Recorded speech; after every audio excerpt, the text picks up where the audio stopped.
ونشهد أن لا إله إلا الله وحده لا شريك له، ونشهد أن سيدنا وسندنا وحبيبنا ومولانا محمدا عبده ورسوله الذي أرسله بالحق بشيرا ونذيرا وداعيا إلى الله بإذنه وسراجا منيرا. أما بعد فأعوذ بالله من الشيطان الرجيم. بسم الله الرحمن الرحيم. وإذ قالت امرأة عمران رب إني نذرت لك ما في بطني محررا فتقبل مني إنك أنت السميع العليم. وقال رسول الله صلى الله عليه وسلم إنما أنا بعثت لأتمم مكارم الأخلاق أو كما قال النبي عليه الصلاة والسلام. اللهم صل على محمد وعلى آل محمد كما صليت على إبراهيم وعلى آل إبراهيم إنك حميد مجيد.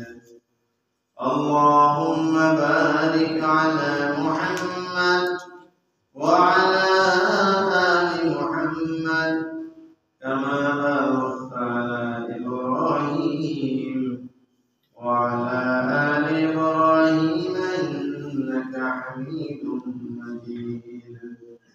بلغ العلا بكماله كشف الدجى بجماله حسنت جميع خصاله صلوا عليه وآله. আলহামদুলিল্লাহ, আল্লাহ তাআলার অশেষ মেহেরবানি যে আল্লাহ তাআলা আপনাকে আমাকে আল্লাহর ঘর জামে মসজিদে জুমার নামাজের জন্য আসবার হাজিরা দেবার তৌফিক দান করেছেন। এই জন্য আল্লাহ পাকের দরবারে শুকরিয়া আদায় করি। আলহামদুলিল্লাহ। আল্লাহ তাআলা আমাদেরকে ভালোবাসেন, ভালোবাসেন বলেই আল্লাহর ঘরে নিয়ে আসেন। যদি আল্লাহ ভালো না বাসতেন তাহলে আল্লাহর ঘরে আমাদেরকে ঠাঁই দিতেন, ঠিক কিনা? আমরা যে আল্লাহ তাআলা আমাদেরকে যে ভালোবাসলেন, এই ভালোবাসাকে মূল্যায়ন করার জন্য আমাদেরকেও কি করতে হবে? আল্লাহকে ভালোবাসতে হবে। ভালোবাসা এক পক্ষ থেকে হয় না, ভালোবাসা হওয়ার জন্য উভয় পক্ষের সাড়া দেওয়া লাগে। এখন আল্লাহ আমাদেরকে ভালোবাসছেন, আমাদেরকে মুসলমান বানাইছেন, কিন্তু আমরা আল্লাহর ভালোবাসাকে সাড়া দিই না। আল্লাহর ঘর মসজিদে আমরা হাজিরা দিই। কোনো মতে শুক্রবারে আসি, এরপরে আর সারা সপ্তাহে আমাদেরকে খুঁজে পাওয়া যায়। ফেরেশতারাও আমাদেরকে নিবা না, খুঁজে পায় না। এটা কি আমাদের করা উচিত? কি বলে? আল্লাহ তাআলা কথা না বলি আমাদেরকে ভালোবেসে কিছু দিতে চান। যদি কেউ কাউকে ভালোবাসে তাহলে তাকে কিছু দিতে চায়, ঠিক কিনা? আল্লাহ তাআলাও আমাদেরকে ভালোবেসে কিছু দিতে চান। তো দেওয়ার জন্য আমাদেরকে তার ঘরে আসার জন্য আহ্বান করে। 5 বার মুয়াজ্জিন আল্লাহর পক্ষ থেকে ডাকে। মুয়াজ্জিন কি নিজের পক্ষ থেকে ডাকে না আল্লাহর পক্ষ থেকে? আল্লাহর পক্ষ থেকে। কি বলে? আল্লাহু আকবার, আল্লাহ হলেন মহান। আশহাদু আল্লা ইলাহা ইল্লাল্লাহ, আল্লাহ ছাড়া দেওয়ার যোগ্য আর কেউ নেই। আশহাদু আন্না মুহাম্মাদার রাসূলুল্লাহ, বলে আল্লাহ যখন দেওয়ার যোগ্যতা রাখেন, আল্লাহ যখন দেন, তো আমাদের ঘরেই তো পৌঁছায় দিতে পারেন, আমাকে মসজিদে যাওয়া লাগবে। এই প্রশ্নের উত্তর হলো আশহাদু আন্না মুহাম্মাদার রাসূলুল্লাহ। নবীর তরিকায় না চলা পর্যন্ত তুমি আল্লাহর কাছ থেকে নিতে পারবে না। নবীর পন্থায় না আসা পর্যন্ত তুমি আল্লাহর কাছ থেকে কি করতে পারবে না? নিতে পারবে না। নবীর পন্থা হলো আল্লাহর ঘরে এসে নবীর তরিকায় নামাজ আদায় করতে হবে, প্রার্থনা করতে হবে, তবে আল্লাহ তোমাকে দেবে। সোশ্যাল মিডিয়া আল্লাহ তাআলা এরপরে আযানে মুয়াজ্জিন কি বলতেছেন? হাইয়া আলাস সালাহ, প্রার্থনার জন্য এসো। কি বলতেছেন বলেন? হাইয়া আলাস সালাহ, আল্লাহর কাছ থেকে নেওয়ার জন্য আসো। আমরা তর্জমা করি নামাজের জন্য আসো। কি তর্জমা করি? নামাজের জন্য আসো। নামাজ কি? নামাজ কোন শব্দ? এটা ফার্সি শব্দ, তার বাংলা হলো প্রার্থনা, ইংরেজি হলো প্রেয়ার, আরবি হলো সালাত। বাংলা কি? প্রার্থনা। সোজা বাংলায় চাওয়া, চাওয়ার জন্য আসো। আমরা তর্জমাটা জটিল করাতে এই তর্জমার ইফেক্ট আমাদের জীবনের ভিতরে প্রতিফলিত হয় না। এই জন্য তর্জমাটা সরল বাংলায় হওয়া লাগে, তাহলে তার ইফেক্ট, তার প্রতিফলন আমাদের জীবনে ঘটবে। তাহলে মুয়াজ্জিন যে বলতেছেন হাইয়া আলাস সালাহ, তার অর্থ কি বলেন? আল্লাহর কাছে চাওয়ার জন্য আসো, আল্লাহর কাছ থেকে নেওয়ার জন্য এসো। তারপরে কি বলতেছেন? হাইয়া আলাল ফালাহ, সফলতার জন্য এসো। এর মানে কি? তুমি আল্লাহর কাছ থেকে নিলেই কেবল সফল হতে পারবা, দুনিয়ার কারো কাছ থেকে চেয়ে নিয়ে তুমি সফল হতে পারবা না। কারণ তুমি কার কাছে চাইবা, সে তো আর এক ফকির। তুমি মনে করতেছো যে প্রধানমন্ত্রীর সাথে সম্পর্ক রাখতে পারলে মনে হয় আমি ভালো থাকবো। এটা কি সঠিক না ভুল?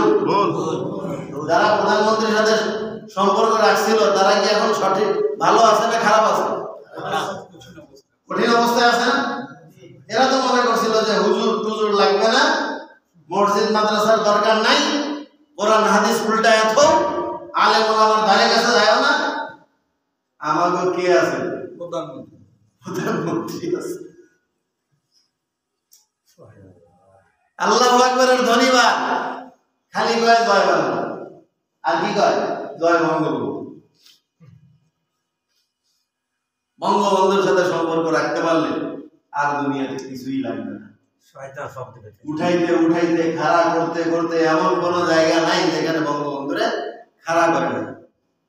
শুধু দুইটা জায়গায় পারে না, একটা হলো মসজিদ আর একটা হলো কওমি মাদ্রাসা।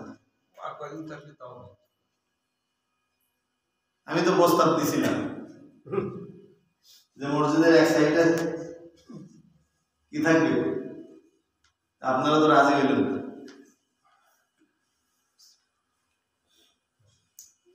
কি হইল লাস্ট পর্যন্ত? কল্লা ধরে মারোটান মুজিবুর রহমান খান। তাহলে ইজ্জত দেওয়া হয়েছে না লাঞ্ছিত করা হয়েছে?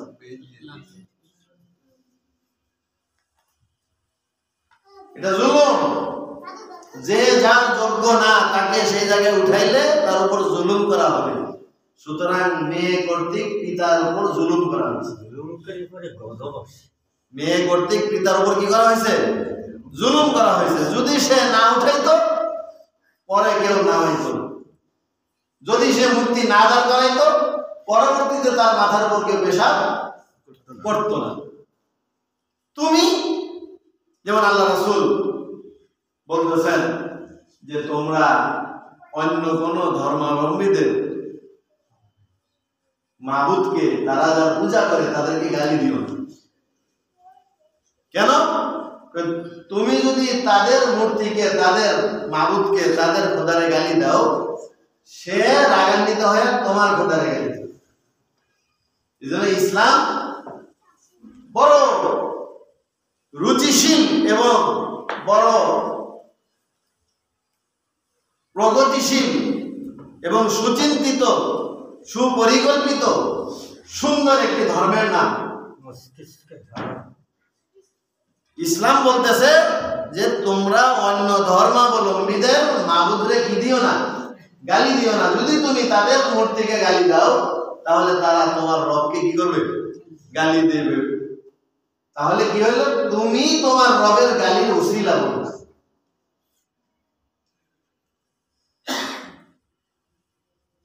এই জন্য ইজ্জতের মালিক কে? আল্লাহ। জিল্লতের মালিক কে? আল্লাহ। দুনিয়ার কারো সাথে সম্পর্ক করে আপনি কামিয়াব হতে পারবেন না। কামিয়াবের মালিক কে? আল্লাহ। হাইয়া আলাস সালাহ, প্রার্থনার জন্য এসো। হাইয়া আলাল ফালাহ, আল্লাহর কাছ থেকে প্রার্থনা করলেই তুমি কামিয়াব হবা। সুতরাং এই কামিয়াবের জন্য এসো। আল্লাহু আকবার, আল্লাহু আকবার। আল্লাহর চেয়ে বড় আর কেউ নেই। তার কাছে যাও, তার কাছ থেকে নেও, তার কাছ থেকে নিয়ে জীবনকে সফল বানাও। মসজিদে আসো, আল্লাহ ওয়ালাদের সাথে সম্পর্ক করো। মসজিদে আসো, 5 ওয়াক্ত নামাজ আদায় করো। মসজিদে আসো, যত বেশি তুমি মসজিদে আসবা, তত বেশি তোমার উপর আল্লাহর রহমত আসবে, তত বেশি তুমি পাওয়ারফুল হবা, তত বেশি তুমি সফল হবা।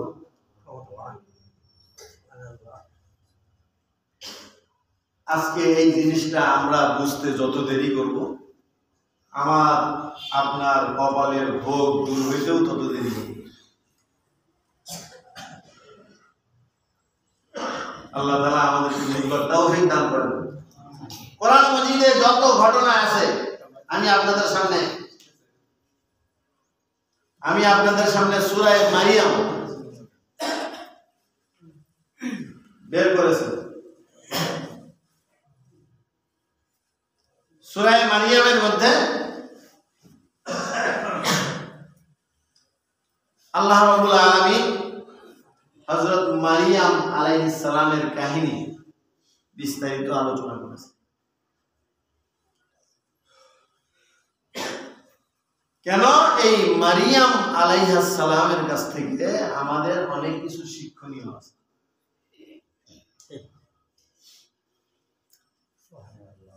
দুইজন ব্যক্তি, একজন ইমরাআতু ফিরআউন আর একজন মারিয়াম, আসিয়া আর মারিয়াম। এই দুইজন ব্যক্তির কথা, তারা যে কামিয়াব, তারা যে সফল, তারা যে জান্নাতি, এটা আল্লাহ তাআলা কোরআনে সুস্পষ্টভাবে বলেছেন। এবং আরেকটা সুসংবাদ হলো, এই মারিয়ামের সাথে জান্নাতের মধ্যে আমাদের প্রিয় নবী হযরত মুহাম্মদ মুস্তাফা সাল্লাল্লাহু আলাইহি ওয়াসাল্লামের ধুমধাম করে বিয়ে। আলহামদুলিল্লাহ।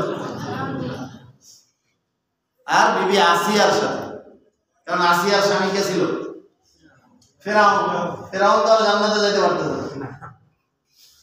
তাহলে যেই নারীর স্বামী জাহান্নামী কিন্তু নারী জান্নাতি, তো জান্নাতে গিয়ে এই নারীর সাথে কোনো একজন আল্লাহওয়ালা জান্নাতীর কি হবে? বিবাহ হবে। যেহেতু আসিয়া এমন একজন নারী যে পৃথিবীর সবচেয়ে বেশি ত্যাগ আর কোরবানি আর নির্যাতন ভোগ করেছে, এই জন্য আল্লাহ তাআলা তাকে জান্নাতের মধ্যে এরকম বড় একটা পুরস্কার দেবে। আর মারিয়াম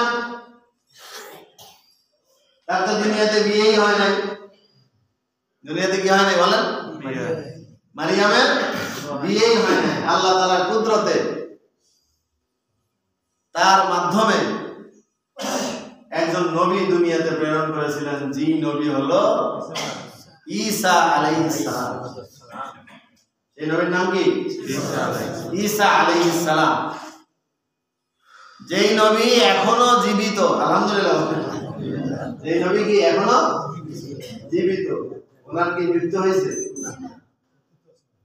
ওমা কাতালুহু, ইহুদিরা মনে করে যে আমরা ঈসা আলাইহিস সালামকে শূলিবিদ্ধ করে হত্যা করেছি। আল্লাহ কোরআনে বলতেছেন ওমা কাতালুহু, ইহুদিরা ঈসা আলাইহিস সালামকে হত্যা করতে পারেনি। ওমা সালাবুহু, ইহুদিরা ঈসা আলাইহিস সালামকে শূলিবিদ্ধও করতে পারেনি। তাহলে ঈসা আলাইহিস সালাম গেল কোথায়? বাল রাফাআহুল্লাহ, আল্লাহ তাআলা তাকে চতুর্থ আসমানে উঠায় রাখছেন। সুবহানাল্লাহ। ঈসা আলাইহিস সালামকে কোথায় উঠায় রাখছেন? চতুর্থ আসমান। আচ্ছা, ঈসা আলাইহিস সালামের মায়ের নাম কি? মারিয়াম। বলেন, সবাই বলেন। মারিয়াম। মারিয়াম। আর ঈসার মাকে যদি আমার নবী বিয়ে করে, তাহলে মারিয়াম কার বিবি হবে? বলেন। আমার নবীর বিবি হবে। মারিয়াম কার বিবি হবে? আমার নবীর বিবি হবে। তাহলে সেই সূত্রে আমার নবীর বিবির ছেলে ঈসা, আমার নবীর বিবির ছেলে কি? ঈসা আলাইহিস সালাম। সেই সূত্রে ঈসা আলাইহিস সালাম নবীর কি বলেন,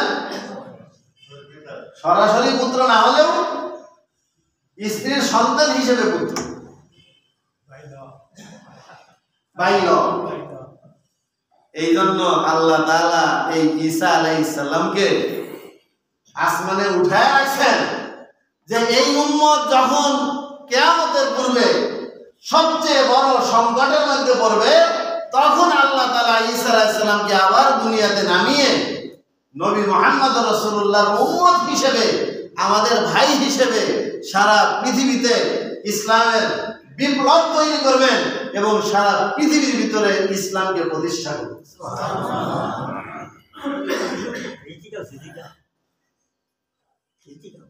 এই জন্য ঈসা আলাইহিস সালাম নবী নন, আমাদের জন্য কি নন? নবী নন, আমাদের ভাই, আমাদের মতনই ঈসা আলাইহিস সালাম উম্মত। নবী মুহাম্মদ রাসূলুল্লাহ সাল্লাল্লাহু আলাইহি ওয়াসাল্লামের কি? উম্মত। সেই ঈসা আলাইহিস সালাম কিভাবে দুনিয়াতে আসলেন, মারিয়াম কিভাবে দুনিয়াতে আসলো, ঈসা আলাইহিস সালাম এবং মারিয়ামের যেই ইতিহাস নিয়ে ইহুদিরাও বিভ্রান্ত, খ্রিস্টানরাও বিভ্রান্ত, এই বিষয়ের সঠিক ইনফরমেশন কি বলেন, একটা ইতিহাস অনেক সময় হয় না যে নাতিপুতিরা নিজেদের বিষয়গুলো নিয়ে ঝগড়া করে, বিবাদ করে। তোর বয়স কত? কয় আমার বয়স হলো 9 বছর। তোর বয়স কত? কয় আমার বয়স হলো 8 বছর। কয় না, তোর বয়স আরো বেশি হবে। এরকম যখন ঝগড়া হয় তখন ফায়সালা করে মা বাবা অথবা নানা দাদা। আমার কাছে সব লেখা আছে, কুষ্টিতে আমি কি করছি, আগের জামানায় কুষ্টিতে জন্ম তারিখ গুলো কি করতো, লিখে রাখতো। যদি ছেলে পেলেদের ভিতরে অজ্ঞাত কোনো বিষয় নিয়ে ঝগড়া হয়, তাহলে সেই ঝগড়ার মীমাংসা ফায়সালা করেন কে? যিনি এগুলো মুরব্বী হিসেবে লিখে রেখেছেন সে, ঠিক কিনা? ঠিক তেমনই ভাবে ঈসা আলাইহিস সালামের অবস্থা নিয়ে, মুসা আলাইহিস সালামের অবস্থা নিয়ে, মারিয়ামের অবস্থা নিয়ে যখন আজকের সারা পৃথিবীর ইহুদিরা, সারা পৃথিবীর খ্রিস্টানরা ঝগড়া আর বিভ্রান্তিতে লিপ্ত, সেখানে স্বয়ং সৃষ্টিকর্তা যিনি মুসা আলাইহিস সালামকে সৃষ্টি করেছেন, ঈসা আলাইহিস সালামকে সৃষ্টি করেছেন, তার সর্বশেষ আসমানি কিতাব কোরআনের মধ্যে যেই সমাধান দিয়েছেন, এই সমাধানের পরে আর কোনো দ্বিধাদ্বন্দ্ব থাকতে পারে না। এই জন্য এই দ্বিধাদ্বন্দ্ব নিরসন করে,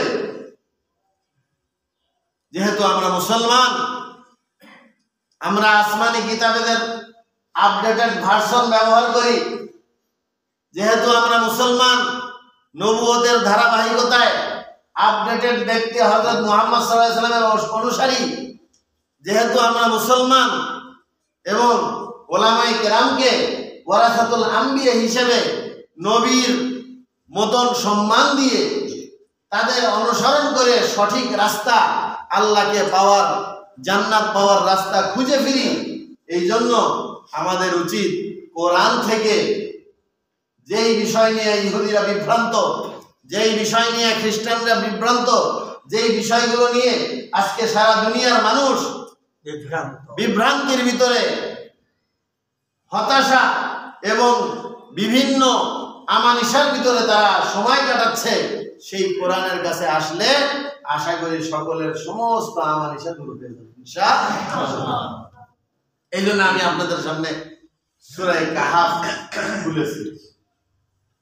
ধারাবাহিকভাবে আলোচনা করে হযরত ঈসা আলাইহিস সালাম, মারিয়ামের এই ঘটনাগুলো আপনাদেরকে আমি উপস্থাপন করার চেষ্টা করব। আপনারা কি শুনতে রাজি আছেন?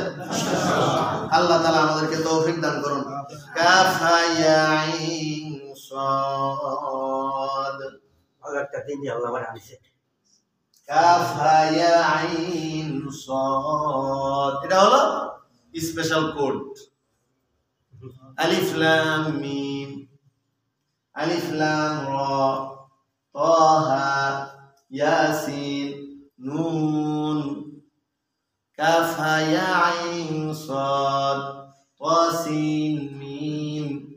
এই জাতীয় কিছু আয়াত আছে, এগুলোকে তাফসীরের পরিভাষায় বলা হয় হুরুফে মুকাত্তাআ, বিচ্ছিন্ন অক্ষর সমূহ।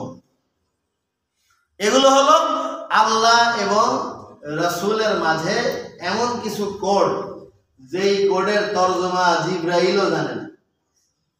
যেই কোডের তরজমা কে জানে না? জিবরাইলও জানে না। এটা আল্লাহই কেবল জানেন, এবং যার উদ্দেশ্যে এই কোড দিয়ে প্রেরণ করেছেন তিনি মুহাম্মদ রাসূলুল্লাহ সাল্লাল্লাহু আলাইহি ওয়াসাল্লাম।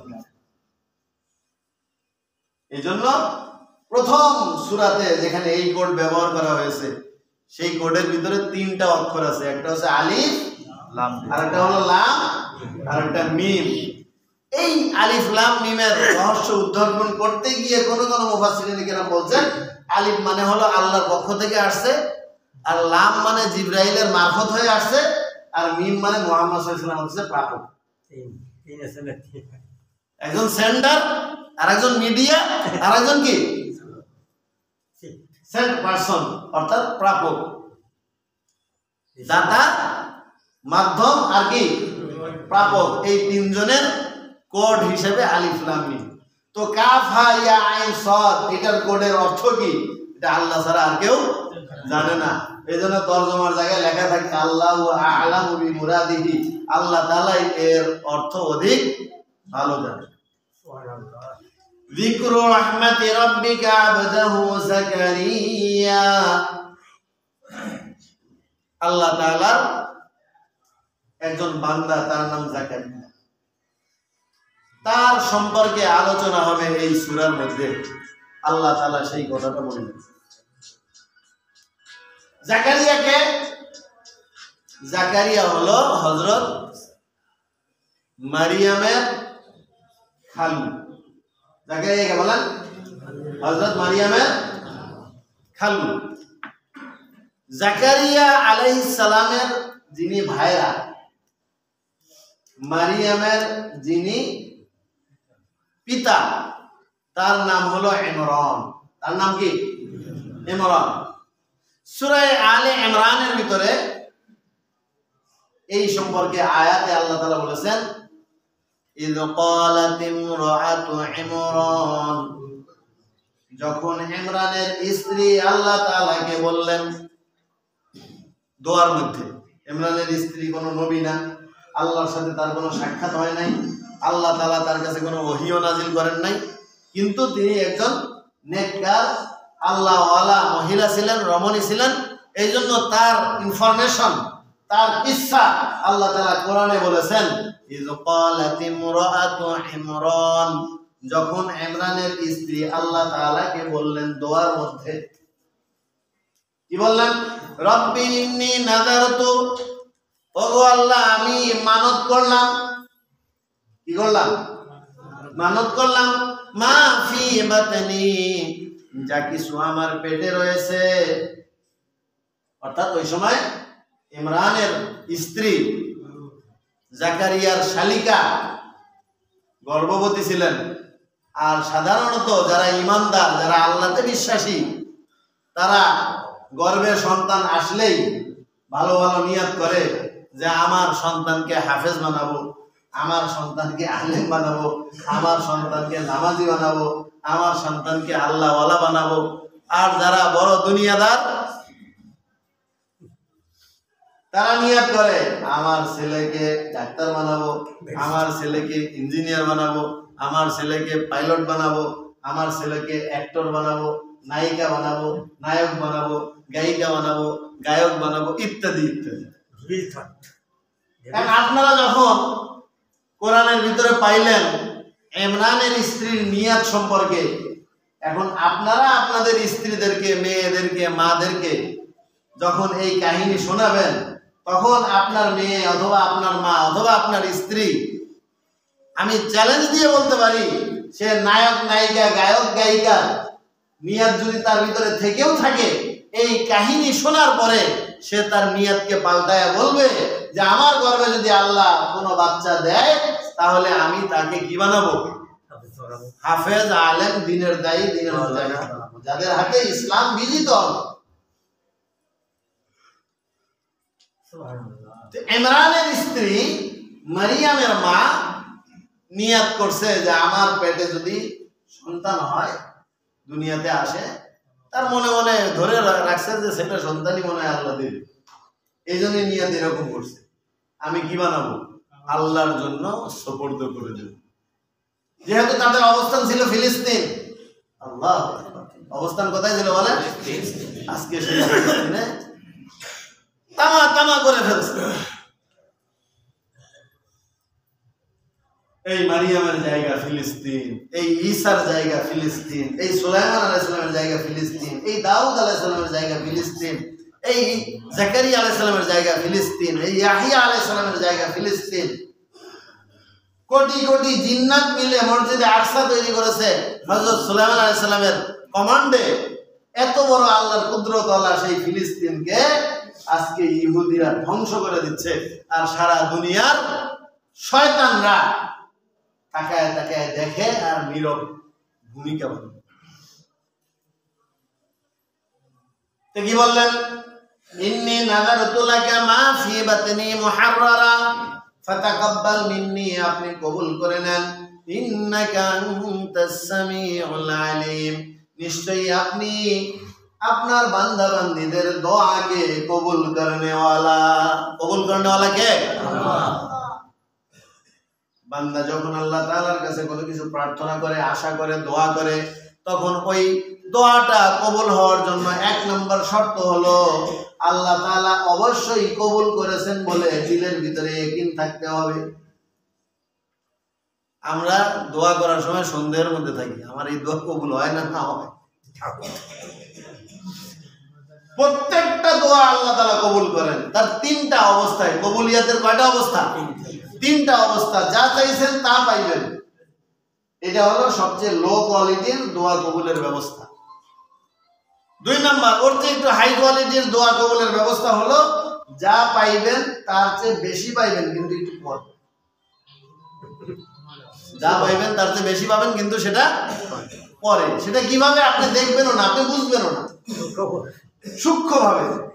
আপনার সামনের মাসে একটা দুর্ঘটনা আপনার নসিবে লেখা ছিল, যেই দুর্ঘটনাতে আপনার 2 লাখ টাকা খরচ হলো, কিন্তু আপনি দোয়া করতেছেন আল্লাহ আমি যেন একটা ঘর তুলতে পারি, যেই ঘরের মধ্যে আমার কি 50,000 টাকা খরচ হলো। আপনি আল্লাহ তাআলার কাছে চাইতেছেন 50,000 টাকা দামের একটা ঘর, কিন্তু ঘর তোলার সেই ব্যবস্থা হচ্ছে না। আপনি আল্লাহ তাআলার কাছে চায়া পাচ্ছেন না, কিন্তু আপনার এই চাওয়াটাতে কি হইলো? ওই যে সামনে 2 লাখ টাকা দুর্ঘটনা ছিল, ওই দুর্ঘটনা আপনার নসিব থেকে কি করে দেওয়া হয়েছে? রিমুভ করে দেওয়া হয়েছে। তাহলে আপনি কি আল্লাহর কাছে যা চাইছিলেন তার চেয়ে কম পাইলেন না বেশি পাইলেন? কিন্তু আপনি বুঝতেছেন না। অনুভব হচ্ছে না। 3 নাম্বার, ওর চেয়েও হাই কোয়ালিটির দোয়া কবুলের ব্যবস্থা হলো আল্লাহ তাআলা আপনাকে দুনিয়াতে মোটেও দেবে না, দেবে আখিরাতে। দেবে কোথায়? আখিরাতে। আল্লাহ তুমি আমাদের একটা ঘর দাও, আমার কোনো ঘর বাড়ি নাই। আল্লাহকে দুনিয়াতে তোরে দেবই না। কেন? দুনিয়াতে 2 দিন পরেই তো তোর সাইডে চলে আসা লাগবে। ওই নিয়ে তোর পোলা বান্ডা কি করবে? ঝগড়া বিবাদ করবে, মারামারি কারাগারি করবে। তোর ইসালে সওয়াবের কথাও মনে থাকবে না। ওরা তোর সম্পত্তি নিয়ে মারামারি আর টানাটানি শুরু করবে।